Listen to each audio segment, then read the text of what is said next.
Welcome to Two Gents, where two seasoned gents take on the hard truths of life, success, and responsibility. In a world where the rules don't bend for us, these gents believe in doing the work, owning the struggle, and inspiring others to take action. So, pull up a chair. Good afternoon. This is Ron Spikes. I'm sitting here and sit in your own spaces, and I can tell you that I take up to the very last minute to get things ready, to get things in this place where it's at right now. My camera is directly in front of me, and so I find myself looking in the screen to make sure that my colors are right and everything is right around me. Welcome to Just Real Talk for Black People. And while you listen to it, I'm just asking you to sit in your own space. You know, before I get into this show today, I want to share something with you. I know most of y'all think that y'all holier than thou. Most of my family has problems that they go through on a daily basis, and they ask themselves, how can I make it? How can I make it?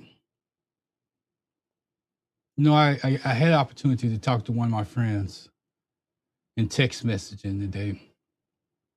Hadn't heard from him in a long time. I know they've been going through some things.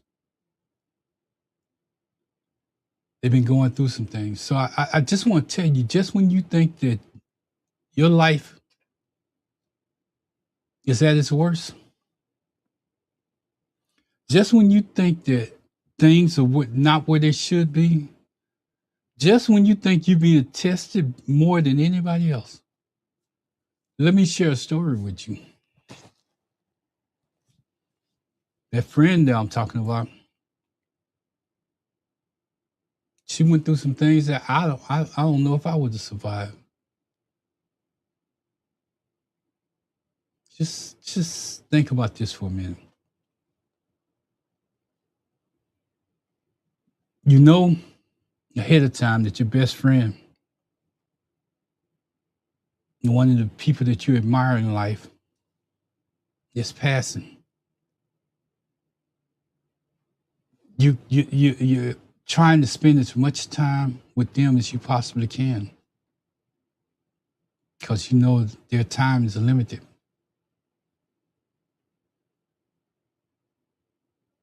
And then you're going through a personal situation that you're dealing with at the same time this is going on.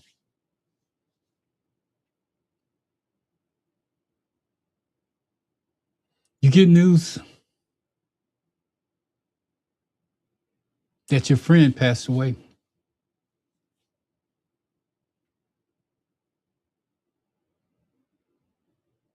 And that news still continues to go on. You get news that your dad has a short amount of time to live by just going to the hospital.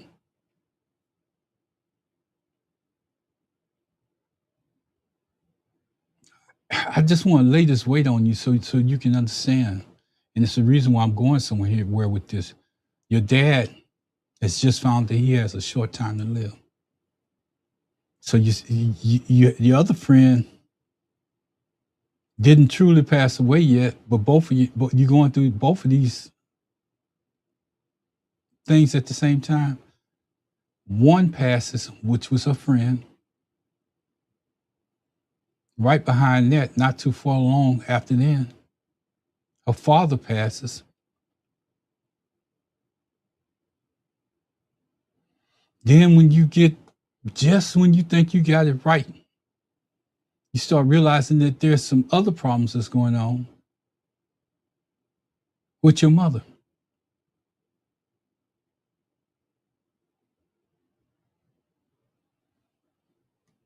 You end up losing your mother. 3 deaths back to back. Some personal problems that you're dealing with. and you structure your life to move on. Might not seem like much to most of y'all, but let me share something with you. Whenever you're going through something, and as I did with them, I encourage them to stand in the mirror and tell them, I'm still here. Tell yourself, I'm still here. Fall down on your knees and pray. Because as I listened and that an individual finally got in touch with me this morning for the first time in a long time, I just want to get on here and tell you that you don't know what you're able to go through unless you've been there. And if you find yourself in a place where you're complaining, or that you can't make it, or that you're worried about something, or you worried about your pride, or you worried about somebody stepping on your toes, or you worried about something that somebody said, think about it. It's people going through stuff every single day that you have not went through. But you and your big self, you and your almighty self, you can't be bumped into. You can't be called out of your name. Nothing can interfere with where you're going.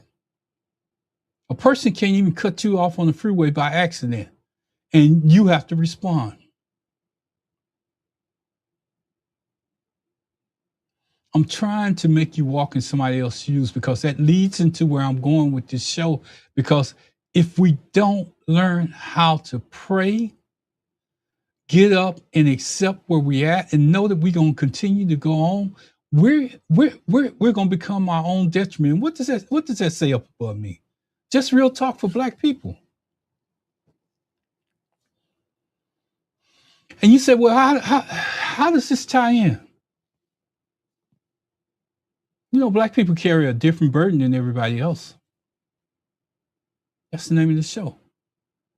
Why Black people carry a different burden. They carry a different burden just because they're Black and their skin color, and so much has been stacked against them. The deck is not there. But in life, when the stack is against you, you can choose to give up if you want to, or you can choose to fight on, or you can choose to text a friend back like my friend did today in their own space.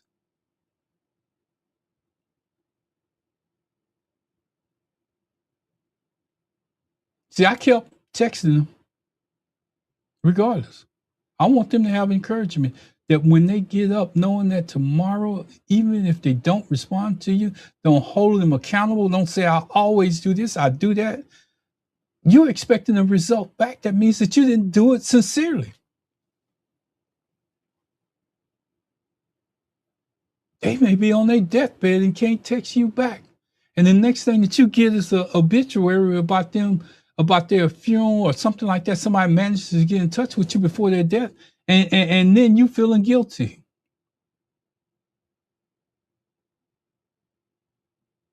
Let me get into the show, because I could go on that one for a while. But I just want to tell you, my people, whenever you think you're going through something that's too much, it's another person out there going through just a little bit more. It's a mother out there trying to take care of a handicapped child, maintaining the job, and then still trying to take care of that handicapped child. What if she got more kids that she have to attend to? She can't afford to spend all of her time with that one child. Our father and the mother. Let me just say this. The sun doesn't rise and set with you wherever you go. And for some of y'all who didn't learn who God was until later on in life, somebody prayed for you, whether it was a grandmother, a great-grandmother, or somebody down the line prayed for you until you could pray for yourself. And you realize that there's a God to carry you over.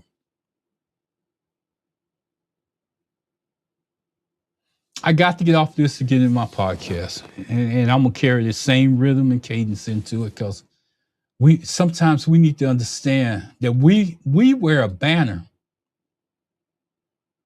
representing a group of people They're proud. That are people that came from somewhere to get where they're going. At some point,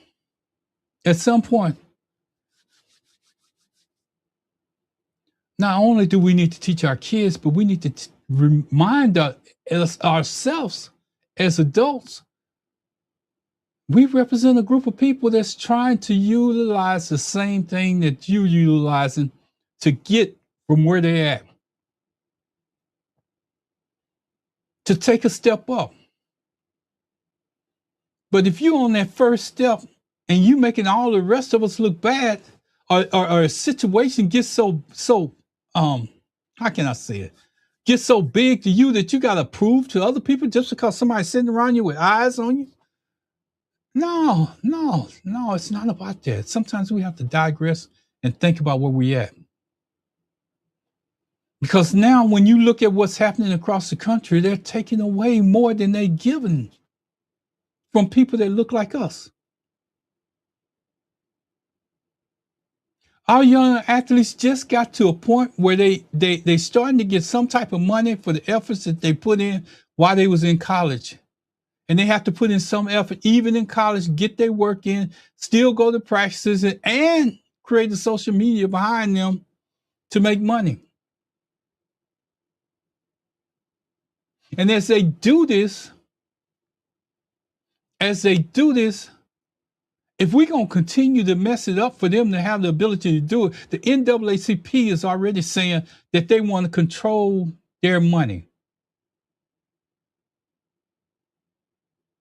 We're going to give them an excuse, that's what it is, an excuse, because we can't maintain where we at to control their money. Because too many of them going to say, you know what? You see how they're acting with their money? Oh, man, we need to take control of that. You know, maybe something going on. They don't need that money. They need to go back into the system where they played football like they was in slavery in college. You can't do this. You can't do that. You can't take an extra job. You can't do any of that. But now that our young athletes are getting the opportunity to gather all of that, it even goes, let me just step back a minute. It even goes back to the high school level. These people are creating pages and having followers come to them in high school where they're getting paid. Do you realize that some of those guys are getting paid more than the last man on any professional bench? Because by the time a player that's, let me just break this down so you can understand. By the time a player gets his check out of $1 million check, he might just be taking home about $200,000 because, see, every city that you're looking at that he shows up on TV playing in, they tax him like he have an 8-hour job there.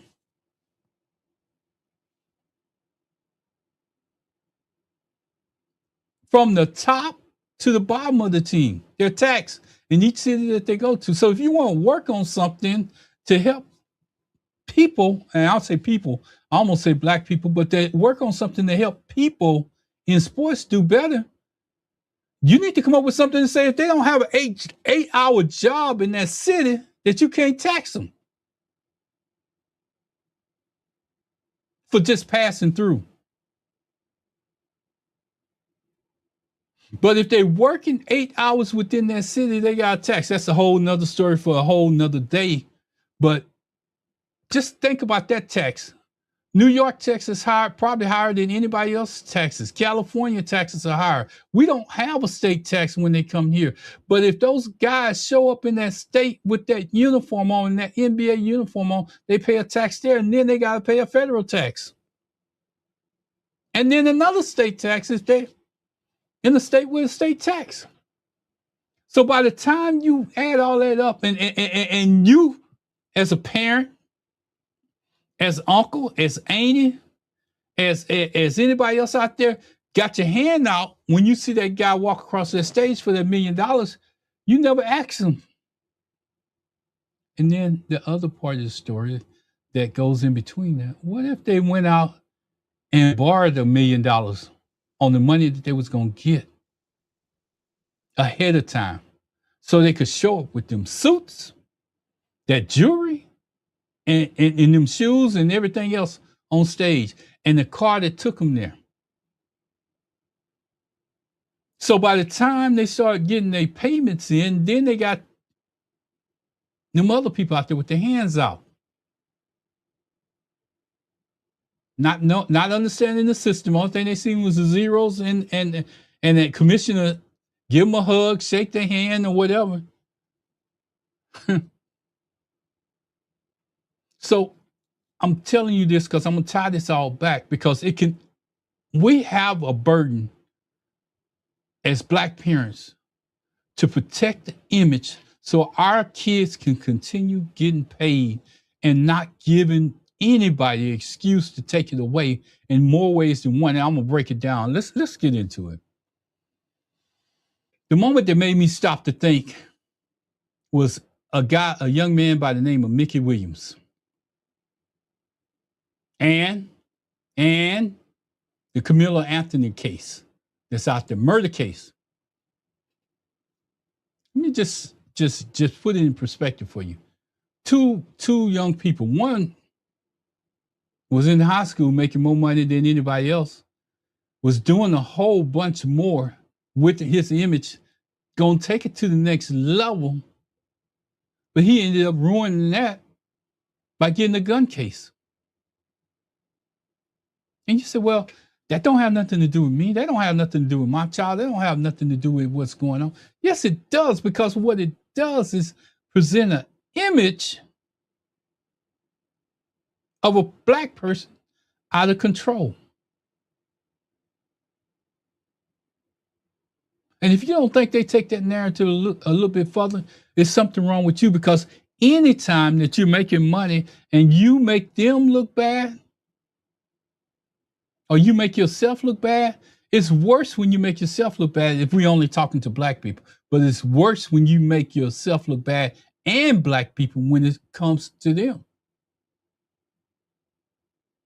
Because then they start using you, making examples of people. Then they start taking away stuff where you can't do what you did. Well, the next person can't take that same step that you just got into, and they may be more talented than what you are. See, when we go out there and we present this image of being Black and proud, we need to present it knowing that we got to reserve a place for the person behind us to come and step.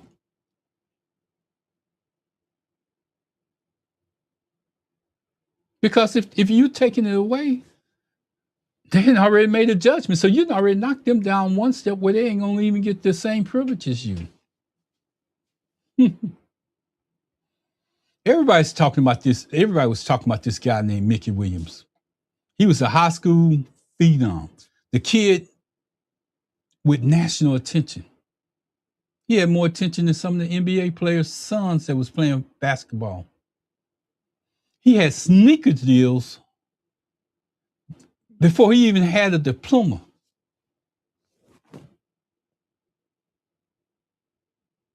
Wouldn't you like your kid to be like that? Don't you think that your kid could benefit from that as a normal Black person that's going to these games, that's taking the kids to AAU and showing up and not getting paid, but it's costing them money to be on a team with this particular person. And he's representing a whole group of people that's in struggle throughout the whole lifetime. Then he found himself facing felony gun charges after alteration. Listen to what I'm about to say. At his California home, high school, going to college, tennis shoe deals, able to buy his own house. What did it cost him? He avoided prison. He took a plea deal. He transferred to UFC. He's trying to rebuild something that he already had in place. He's trying to build something that they won't offer to the next person, or that the next person might not get that opportunity because they're going to create laws to change it. What if they just took his ability along and they just changed the law to reflect something like, high school kids can't make money again. They can't make money till they get to the college level. We can't pay them anything till they get to the college level. Who has that affected?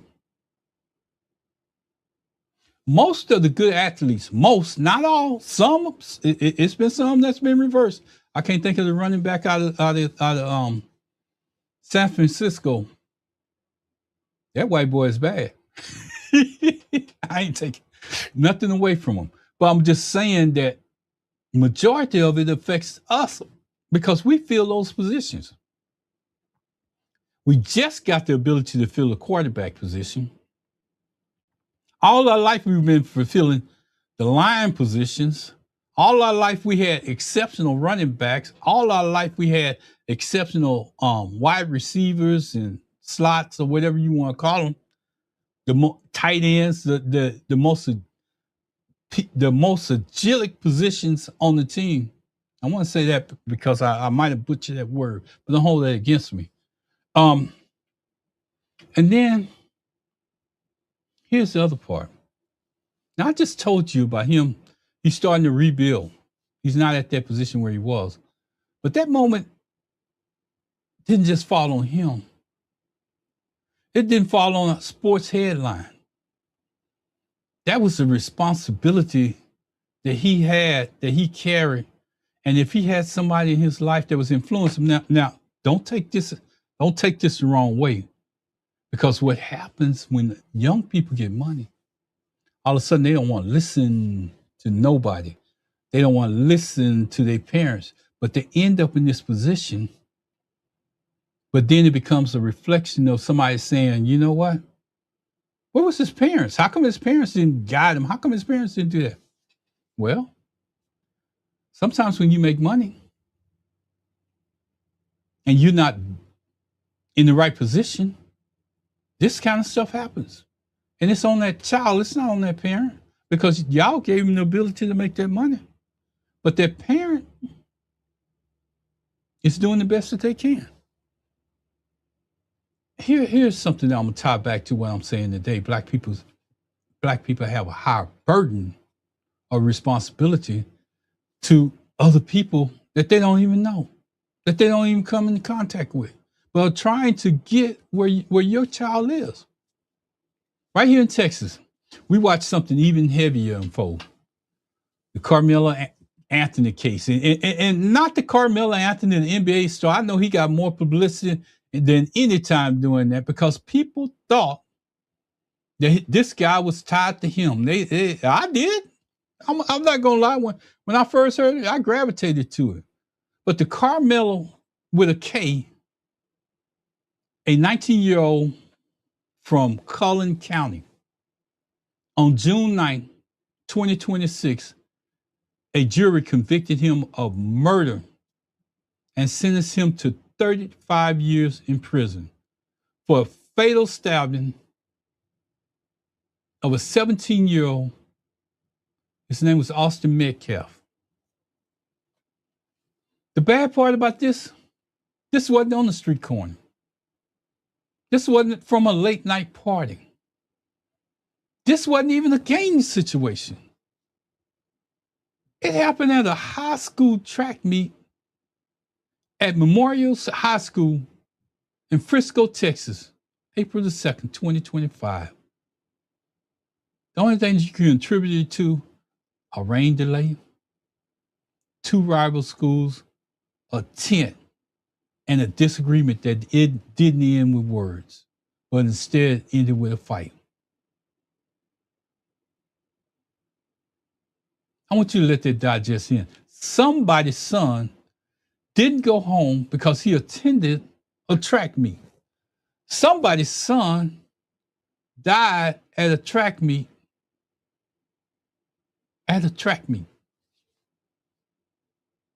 And you say, well, how does that tie back?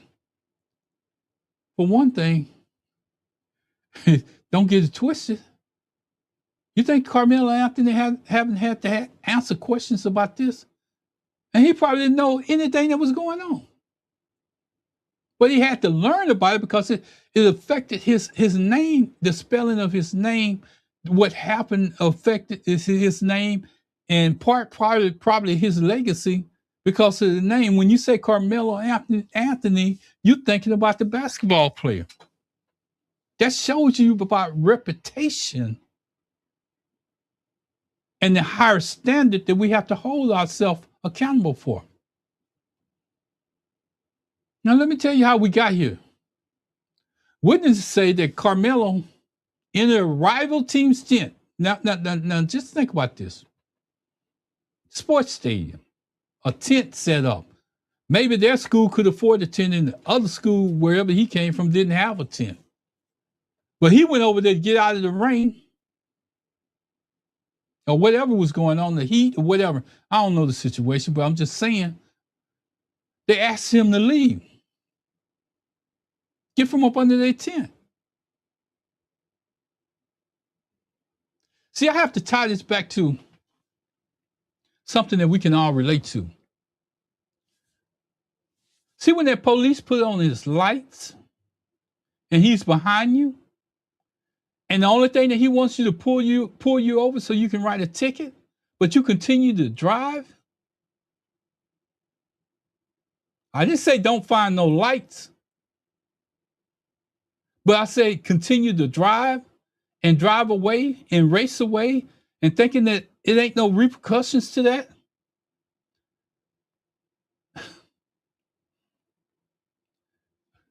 Let me get back because I'm going to get upset. When we get back to this rival's tent, that was a tent that they set up. If you don't do anything other than when you go in there and say, hey, man, do y'all have a problem with me coming up under here to get out of the sun or whatever? If they say yes, you leave. But if you never give them an opportunity to respond to you, now that's on you.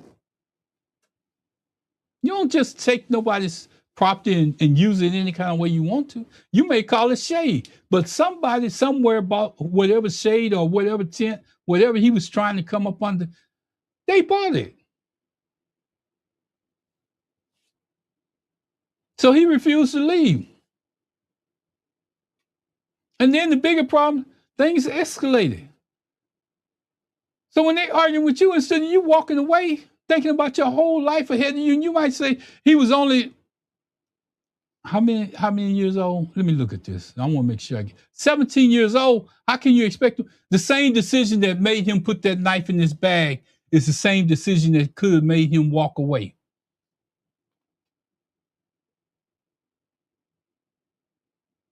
Oh, it might be like them brothers from the airplane. You know, I don't look behind me. I go forward.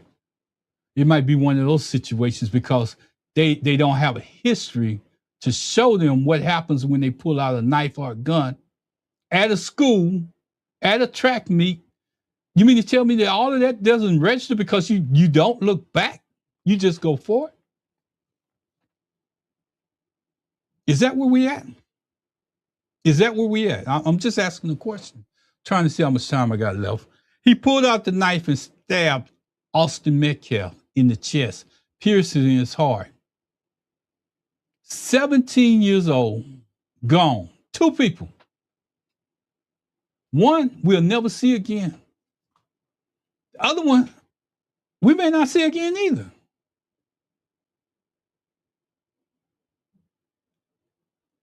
But what a split-second decision that you make can cost you. What if he was just took his bag and went found him a seat? If they was in a whole stadium, what if he was just looked around him and just walked away? But see, we get into telling the story or hearing the outcome of 35 years, and then we say, oh no, that's too much. He was just in a heated moment. Well, that heated moment costs you. It costs the next person that may come up and need some shade or something from a tent. It puts y'all separate apart across the stadium, and they're gonna start using tape to rope it off so they don't have a problem when that didn't exist before you took your action that you did. At the trial, they argued that it was self-defense. A jury deliberated for 3 hours and rejected it. How can it be self-defense when you're in their territory? You step onto their area and they ask you to leave, and there's witnesses there, and then you go into your bag and you pull out a knife and you stab a person, and you expect the jury to go beyond that and say, hey, no, you're only 17 years old. But if you hear it in the media, they gave him too much. What about that teen that lost his life? And see, that's where you get to. Yeah, I'm talking to black people, but I want to tell you something that's a little bit different. We can't lose a life, red, blue, white, purple, any color that's out there, yellow, whatever color that you want to go to, out of stupidity. This ain't have nothing to do with youth. This is stupidity. 17 years old. If it would be my child, I would hold him accountable for the actions that he did. My own child. Grow up something. We got to grow up as people. As black people, we definitely need to use this as an example to show us how not to act in public. And what you should take from this lesson is you should go to your child that if they run in sports, basketball, or playing football or anything like that, you should take this lesson and tell them, use it as a lesson learned to step away. Use it as a lesson learned to take an extra step. Use it as a lesson learned as if it was your child that you will never see again because of a tent at a sporting event. But if you're in an airplane and you're going forward, that's yesterday's news. So you're not worried about it.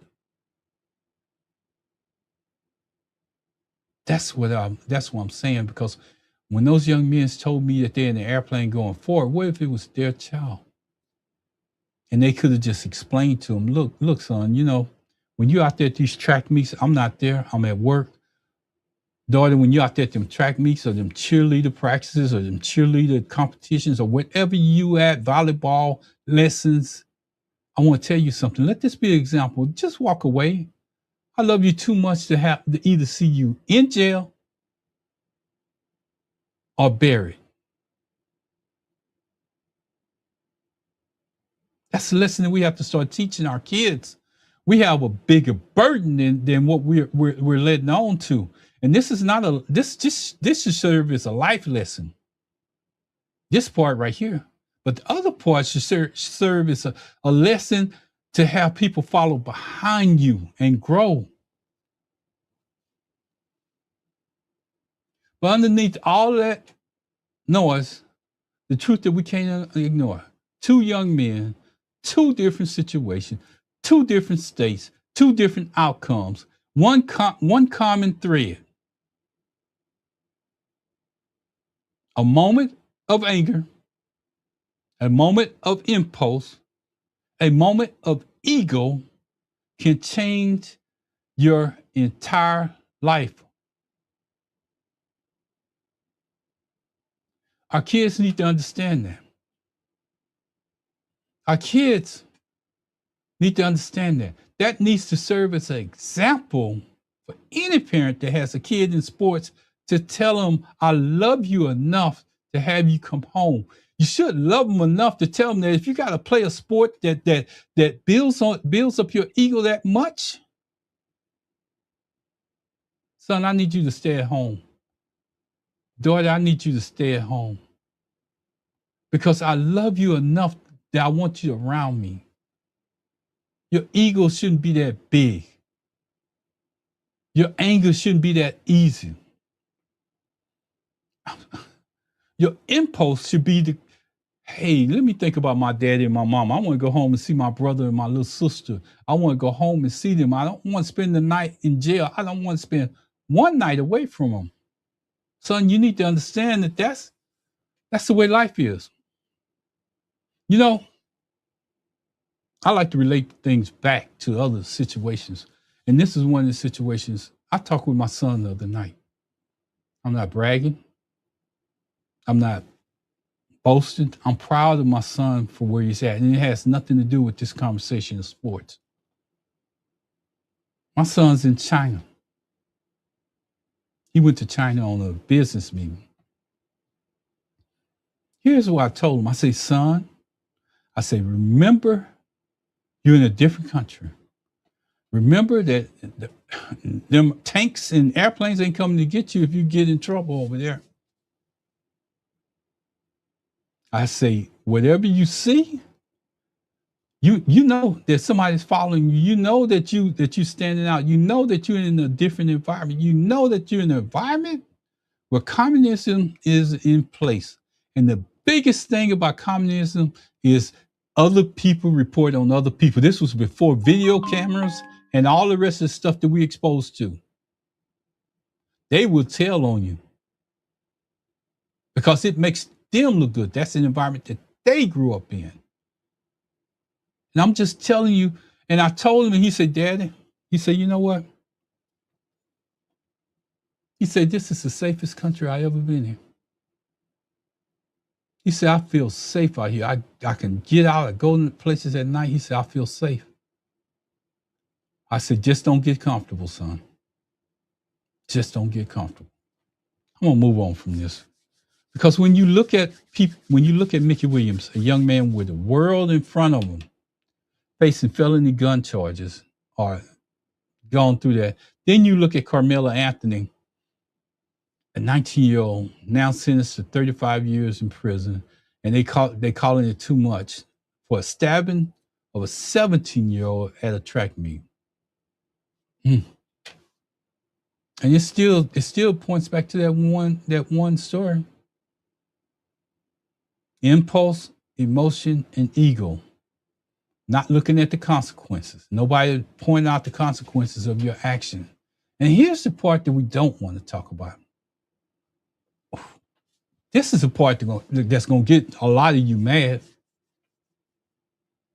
Because as we talk about those two examples, there's many more examples out there, but we talked about them two so I could tie back to this.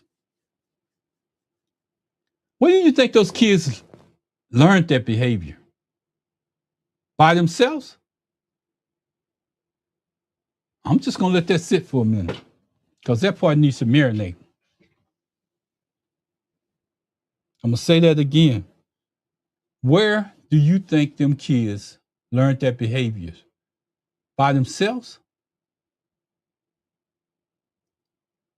I'm through pointing at the youth right now because I'm going to go another direction.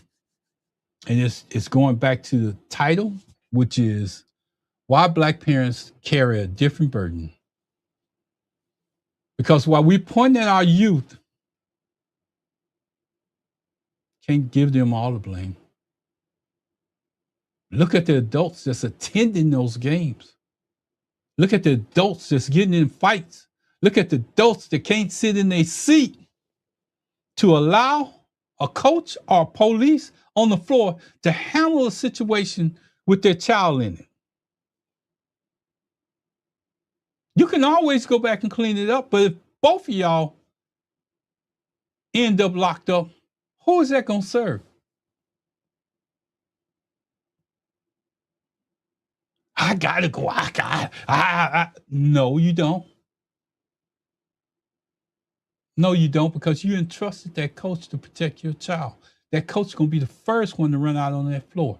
He ain't going to jail because he's protecting your child, but you're going to get out there in your emotions and your ego, and you ain't going to be able to go to work tomorrow because you're going to be in jail.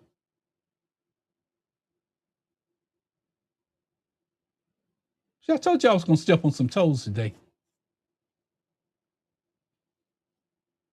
Your child gonna be all right. They're gonna take care of your child.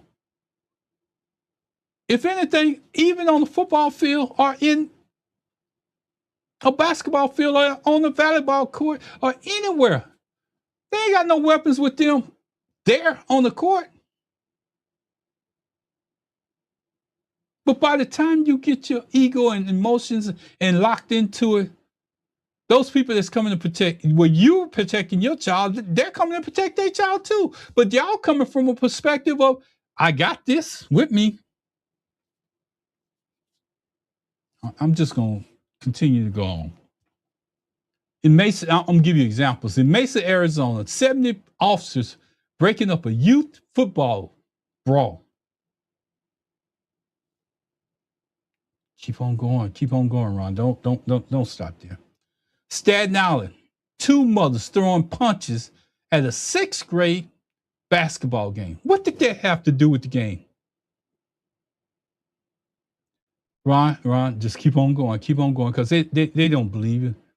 Central Valley, a grown man coach runs across the field and punches a child. Oh, no, you don't believe that. Let me just keep on going. Because I'm going to point it out to something else that's more dangerous than anything that we've been talking about so far. In Texas, coaches push so hard in a practice that 20 end up in the hospital.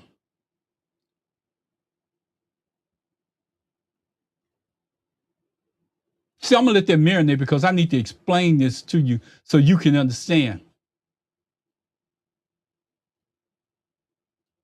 See, you're going to get mad at me, but I don't care.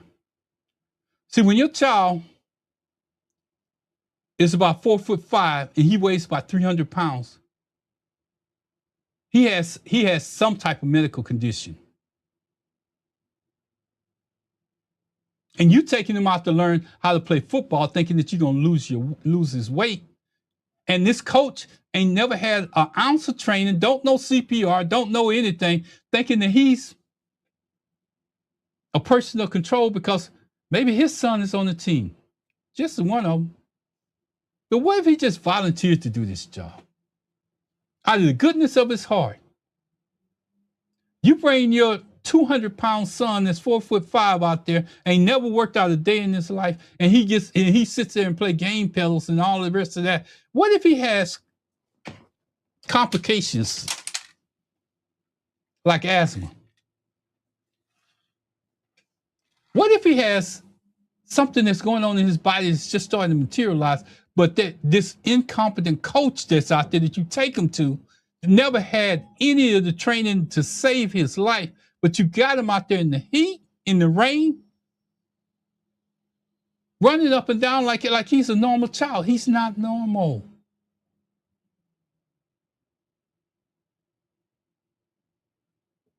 The bigger part of that is coaching. Most of the high school coaches, and I'm not holding them up at a higher standard, but I'm at least saying that if your child had complications wherever they're at, he's going to know how to do CPR. He's going to know where to run to get the pedals to get your child's heart back working. And you as a parent shouldn't stand there and let nobody take your child through that. You know in your mind. I know I'm getting upset. I'm getting upset because too many times when we want to be on the other side of the story, we want to sue that person for everything that they did, and they only volunteer. We want to sue that person because they had a father or a cousin of one of the people that was on the team helping them coach the team while he was over there helping somebody else. And then this child started having complications on the other side because it's not qualified people on the field. You reliving your life through that child, and that child has complications that could cost his life while you're out there.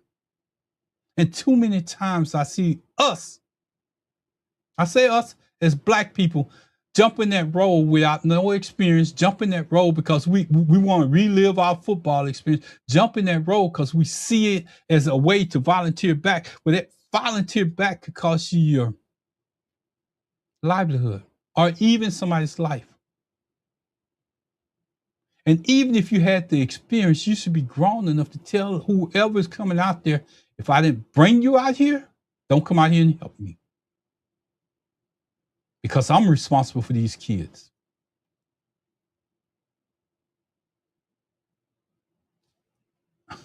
I'm going to rest there because that's a story for another day. But you see how serious it can become when you have people volunteer to do jobs because they want to live out their football dreams at the expense of your child possibly losing their life. I'm going to move on. Told you it was going to be some people get mad at me today. Baytown Pee Wee coach fires a gun at a youth event.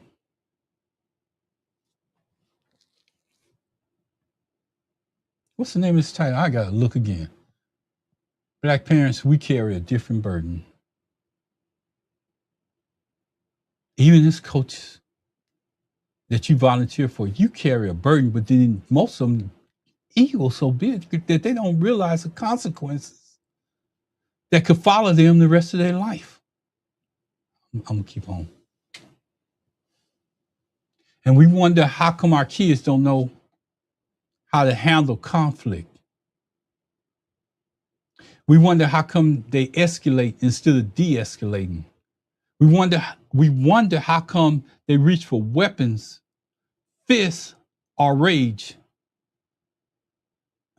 Because they got a learned behavior from who?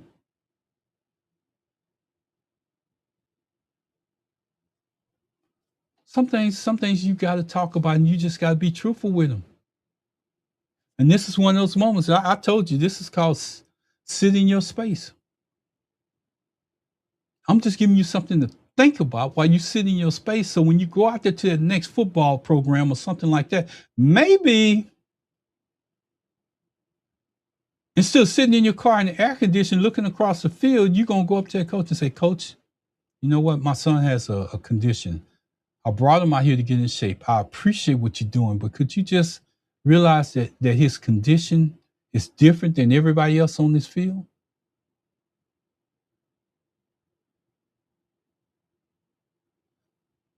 Take that time.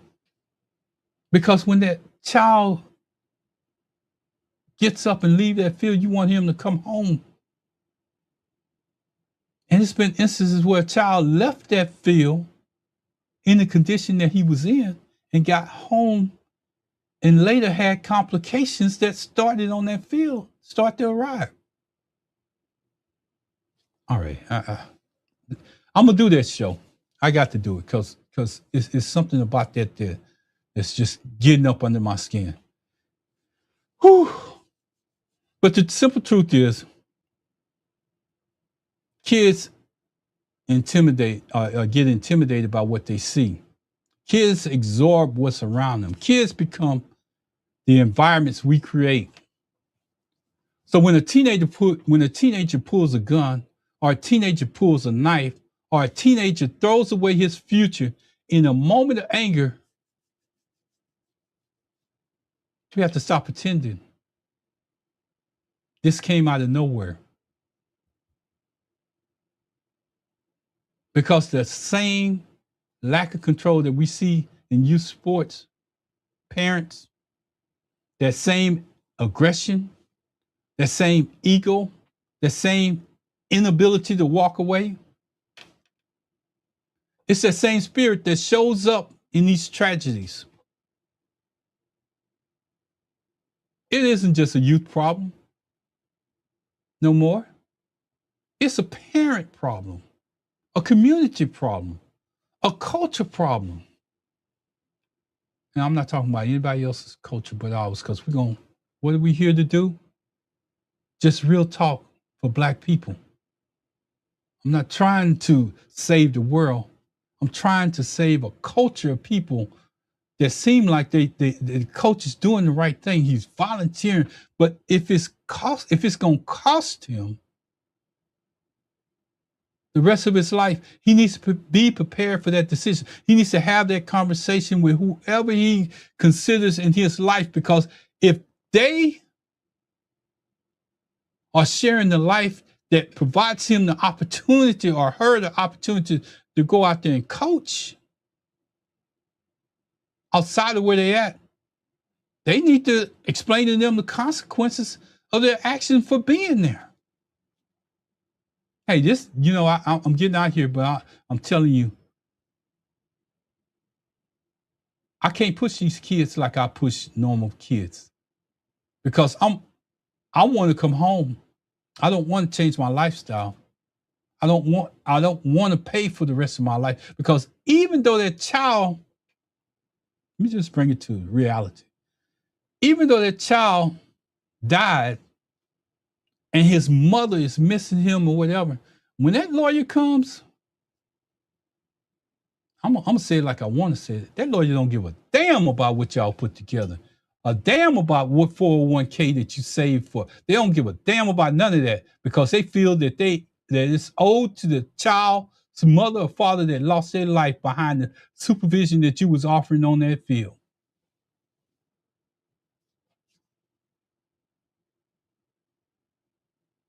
So I know.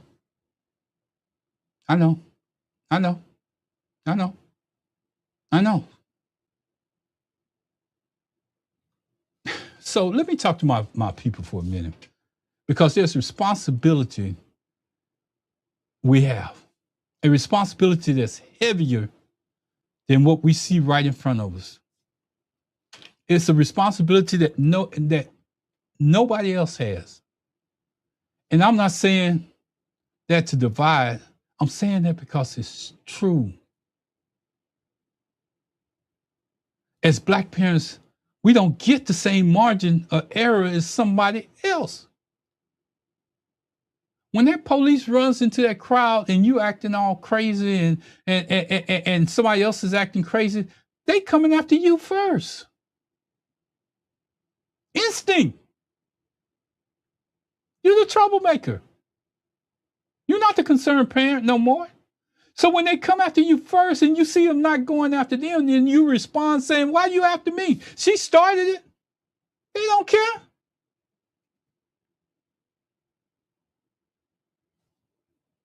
Just paint a scenario. We don't get the same grace. We don't get the same boys will be boys treatment that they give to other kids, especially when one of them is Black and one of them is white. We don't get that chance. If your child is Black and something happens with a white child, they don't treat them the same.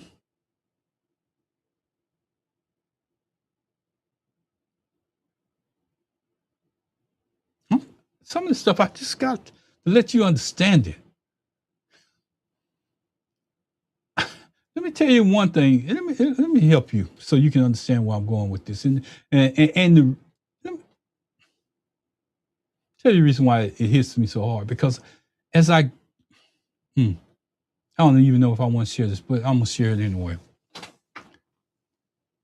I went to one of my grandson's football practices, and I looked at him on that field, and I took him this day. I took him. Not his mother. I took him. I had water. I told him, hey, grandson, put on some clothes, because there's some mosquitoes out there. It's going to get hot out there. And I didn't want him to get bit by a mosquito, so I took him. He get out there and he working out. He running. My grandson running circles around everybody else that's out there. Those fat kids that I'm telling you about, that I seen that was having a problem, and I seen that other coach jumping on them left and right and making them appear. It's just a matter of time as I sit there and I watch that. And I say to myself, if we don't say nothing to Black people, we're defeating the purpose of us being Black. But anyway, my grandson got out there. He has asthma, chronic asthma. He's just starting to get to a point where he's got the right medicine that's helping him. He still has to take his inhaler.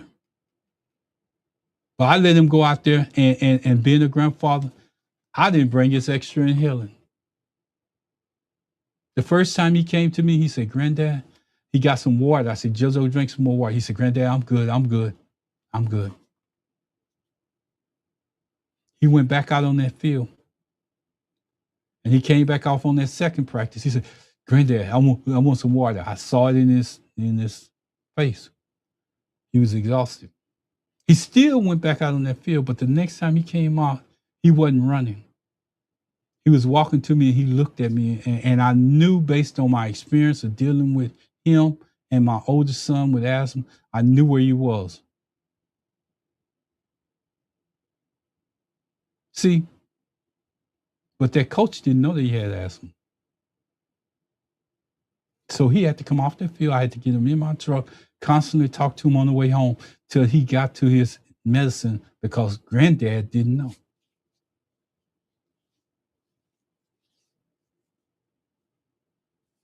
Just letting you know that when I feel that emotion and you see me leaning in and you see me trying to emphasize on certain parts of these stories, I'm telling you from experience, family. I'm not telling you from something that somebody else is just throwing stuff out there. I'm telling you from my own experience.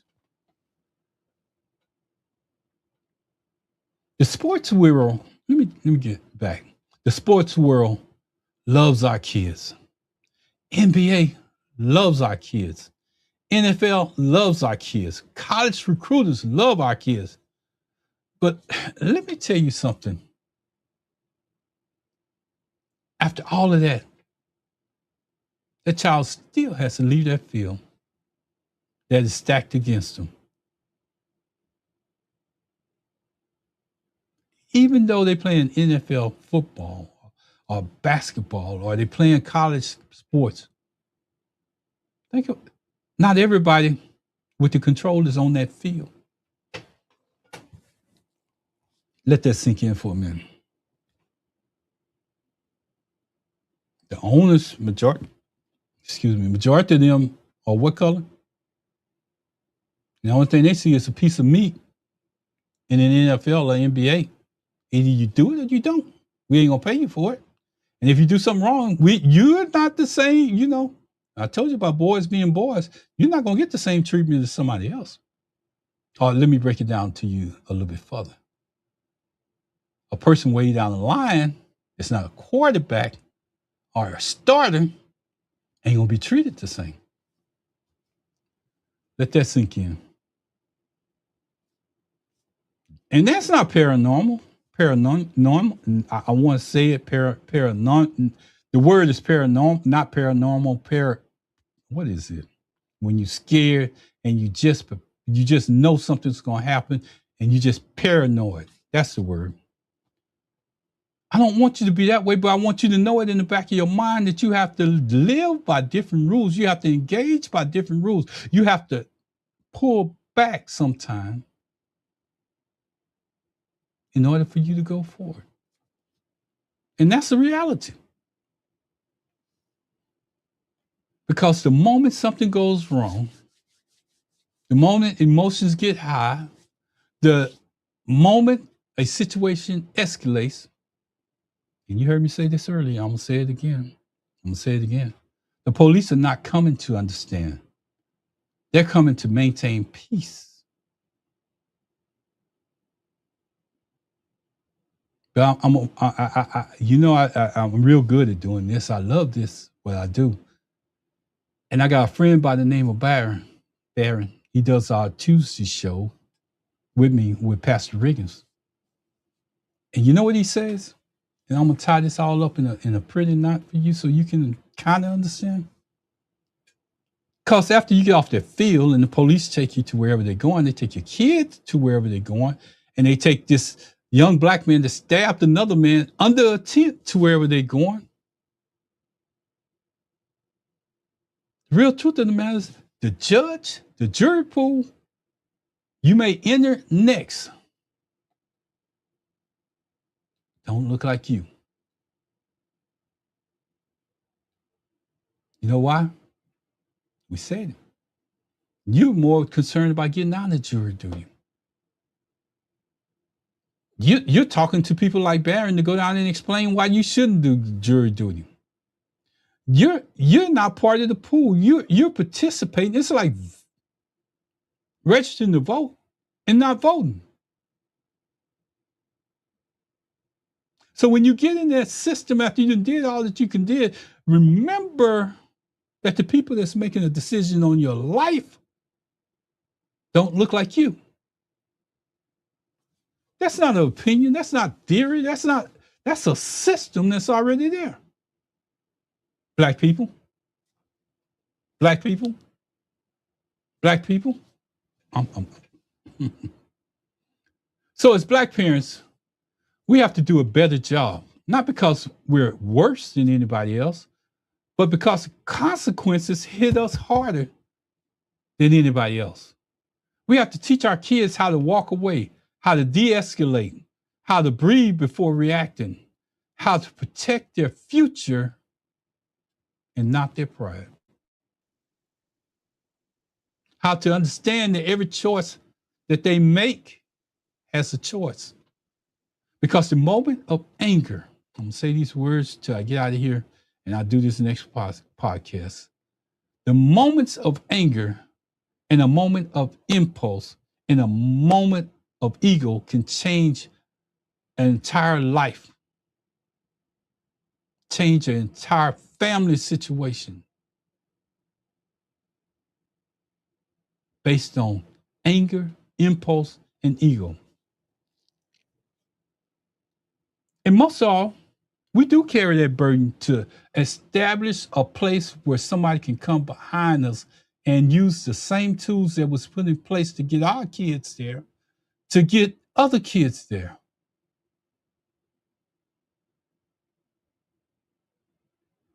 And I'm going to tie this to a story because I need to do this before I get out of here. Let me see how much time I got. I got a little bit of time left. NBA guys are starting to say that the NBA is changing its dynamics. They're saying they're going to a whiter culture of people in the NBA. You know why? You know why? I told you I'm going to step on some toes because we don't treat our sports the same way. And those guys are not half as good as some of our guys. But you know what they treat it as? A sport. A job. I'm going home. My paycheck is bigger than anybody else in my family has ever been. This is a privilege.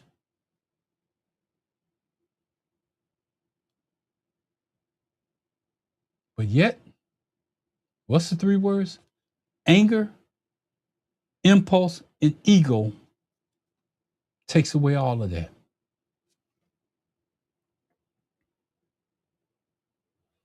We need to teach our kids to understand that. Not because they're bad kids, not because they're Black only, not because they're violent kids, not because they're reckless, but because the world they're stepping into does not forgive them the way others forgive us. Let me say this, because some things you just got to repeat because it's so important. Because the world they're stepping into does not forgive them the way it forgives others. And if we don't teach responsibility early, the world will teach it later. And the world teaches consequences, not compassion. This is a responsibility we keep avoiding. This is a responsibility no one wants to own. But if we don't own it, we're going to keep losing our kids to the moments that should have never happened. It's almost like, and I got to say this, I'm going to take this time to say this. It's almost like I was telling Pastor Riggins last night when we were talking. He was telling me about how we should have never got in the Iran deal, and how we should have never been in Iran, how we should have never went over there in the first place. And this was about concentrating on the files of Epstein file. Let me look at this camera. I'm gonna lean in and tell you something. I don't give a damn about none of that. If we don't get those nuclear weapons out of those people's hands, everybody in this whole world gonna suffer because of a dumb mistake made by a dumb person to even go into the country. I don't disagree with that part. But if they continue and they produce a nuclear weapon, it will make it to here. What do you think that? What do you think that dust that comes to Houston or that they tell you, give you a weather caution about if you got asthma, any type of breathing conditions or anything? Do you think that just that dust can travel from that distance, or do you think that if they explode a nuclear weapon over there, that some of that is coming back over here to the United States?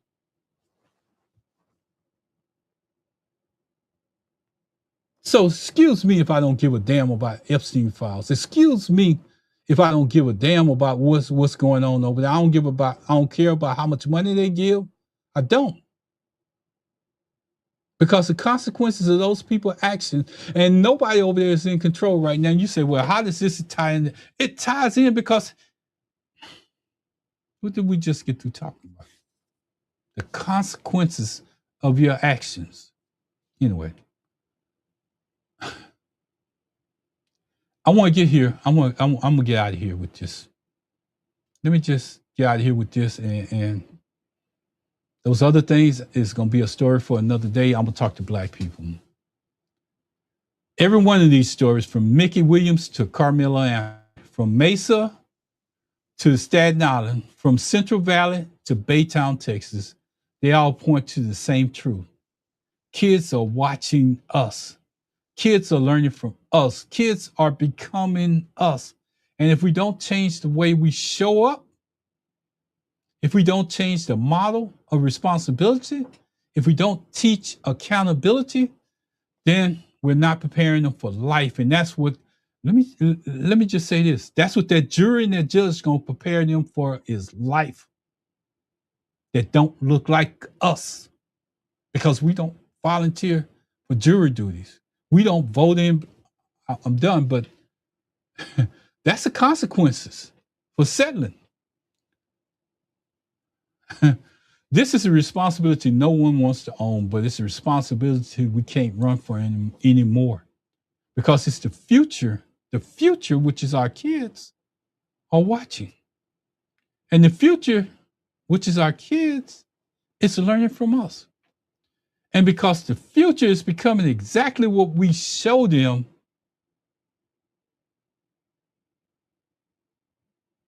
we can't continue to allow this to happen. Somebody needs to tell you.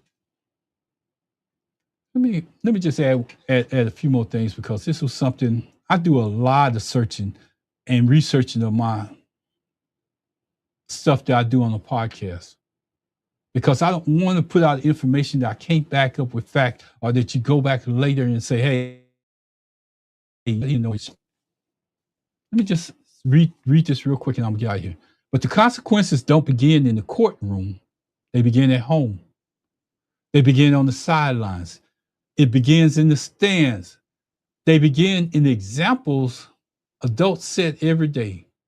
And when those consequences finally reach a courtroom, we cannot ignore another truth. If we refuse to participate in the justice system through jury service, we leave our kids to be judged by people who may not understand their experiences, their communities, their lives. Responsibility doesn't start with a verdict. The responsibility starts long before then. And that wasn't even a human that was saying that. This was an entity that can't pick up a baseball, never will play football, but could watch, never will get out there and do any of that. Never will physically breathe. It doesn't matter what they're doing. And if you put enough into a computer, if you put enough into a GPT, that's what they came out with. That last little bit that I read you came out of Chat GPT. Don't never have a kid.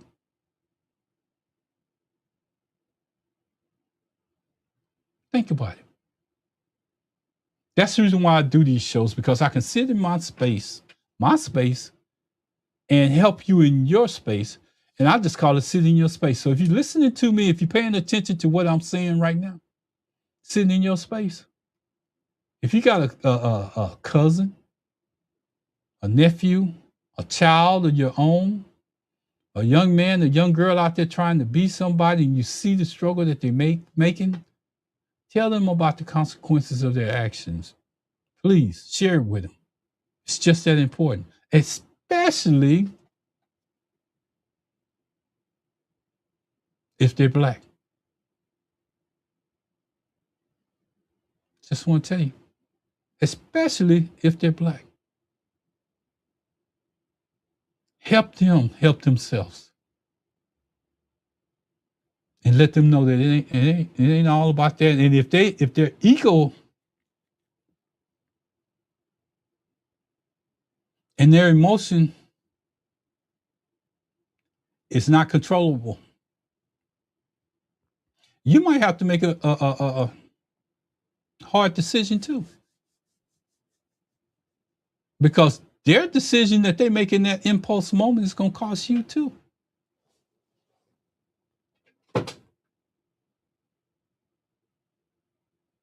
So I put it out there. I hope I didn't waste too much of your time. I hope I made some good points for you to think about, or have a conversation with somebody that you love, that's dear to you, that have kids participating in sports. But as Black people, we need to educate ourselves. And it was another part that I got passionate about on there, and I'm going to do a show on that too. Coaching. It ain't all it's cut out to be when that child passes away. Because it's nobody between you. It's not even a school system, because it wasn't mandatory that you be out there. You volunteered. And I can guarantee you that somewhere, somebody's got you on videotape of those boys working out. Thinking that it's good tape for them to share with their kid. And they say share it with their kid, and the lawyer comes around and say, hey, does anybody have any tape of how this guy was training these kids and what he put them through? The tape is there. So your actions that you run away from, that you could get away with years ago when you was playing, the same no more. With that being said, I just want to say thank you for listening in. Thank you if you're still sitting out there. I hope I shared some stories with you to help you think as Black people. And that story that I told at the beginning was a true story. Just when you think that your life is in turmoil, just when you think that you can't go another day, just when you think you're at the edge of whatever you're at, look in that mirror and say, I'm still standing, because I know the story that he shared with me at the beginning of this podcast. Y'all take care. I enjoy these moments, and man, I can't wait to get to something else, because I got to get to that part about these coaches. I got some comments out there before I go. Let me just get this. Somebody's telling me, hi, sir. I don't know who it is. Keisha, I saw you. I'm going to add the comment to the stage. Keisha, hi, in the house. I don't know who you are. I'm glad you're here. Sir, who are you talking to? Ain't nobody here watching you. You just sitting, talking to yourself. I'm not going to run from a comment, but I will tell you this. I might be sitting here talking to myself, but the world knows about Mr. Williams. and they know about Mr. Anthony. And one thing about this digital media, it repeats itself. Remember that. So Keisha, I don't know who you are, but I'm sorry. Somebody said I can only see one gent and the title says two gents. You might look behind me and realize that this is sitting in your space. You might look behind me and see that this is just real talk. You may look behind me and realize that you're not black.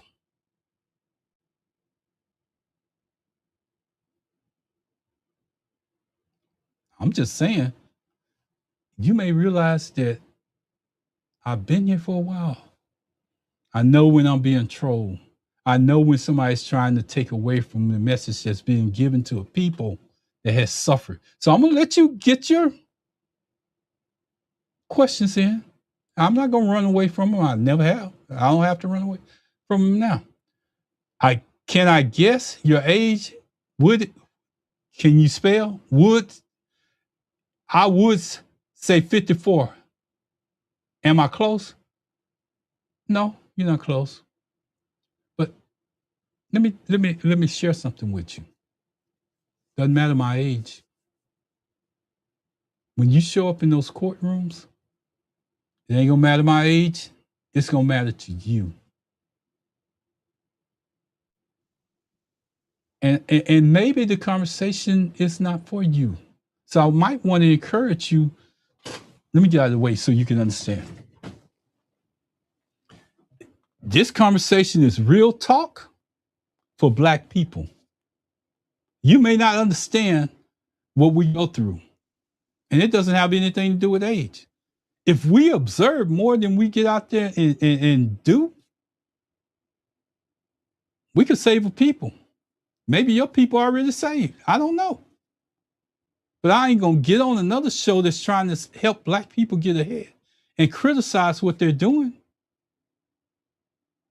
I'm not going to do that. I don't have time for that. And to let you know the truth, all this gray that you see here and on the top up here, it's because I done been through some things that maybe you haven't, or I've seen some things that maybe you haven't, depending on your race. You might be on the privileged side. I'm not going to sit here and cuss you out. I'm not going to do any of that. I'm not going to tell you anything against yourself, against what you're saying, but I'm going to answer your questions like I should be.